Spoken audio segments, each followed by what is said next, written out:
until it's off the page, and we'll hit F and feather it a bit. So we don't want it to be too sharp, so we'll feather it out a bit. And then we'll hit U, and there's our 2 keyframes. So watch this. If we move them over, we actually blur that text out as it's animating on. So if we moved it over even more, it almost looks like the text is sort of being diffused by the smoke. So it's kind of a cool way to blend these elements together. Or is it? I don't know. You guys can decide.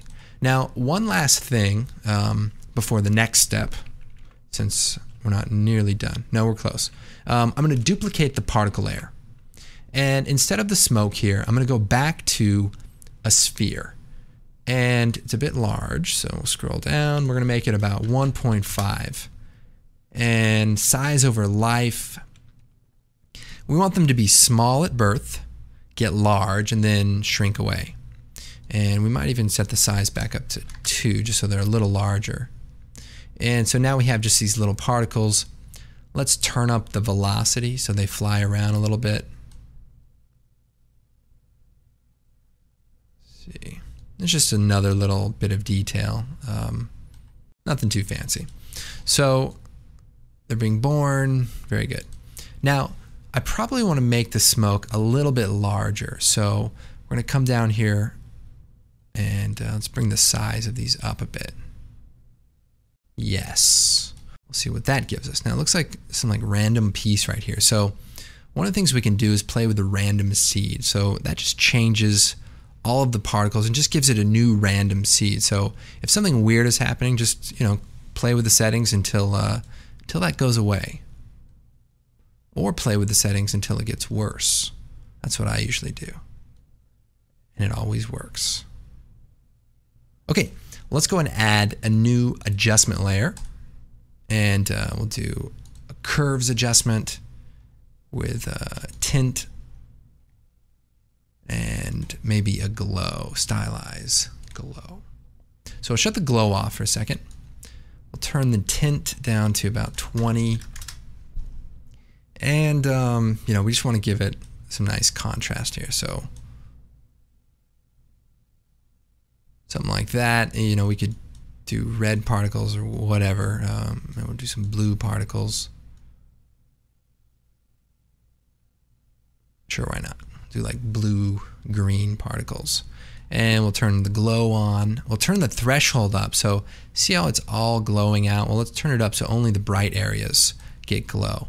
And then we'll turn up the radius, is kind of like the blur amount. And the intensity looks okay. So this is looking pretty good. Now, like I said, we can play around with the mode in which the smoke blends. So right now we're using normal, but we could do screen, for example, and that'll make it a little brighter as it blends together. We could try the lighten mode, which is a little bit darker, and we could even add a color correction specifically to this layer to maybe brighten it up or make it blend a little bit differently. And that just creates, another kind of unique look. And we could brighten this up so that we get a little bit of more glow from that brighter area there. That's nice. But the smoke is just, a really nice element, and especially when it's blended together, just gives us a nice organic look.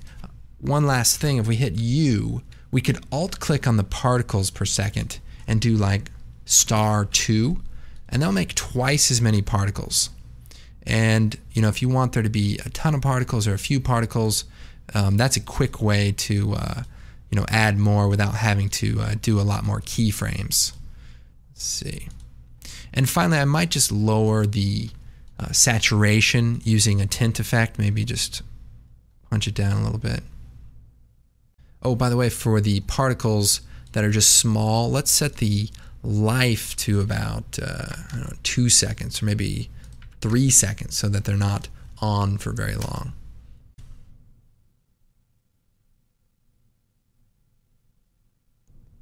All right, very nice. And just to show you, this is like the first example that I put together where the smoke is a lot softer and more magical, I think, like an iPad. Anyway, not really. This is obviously much better.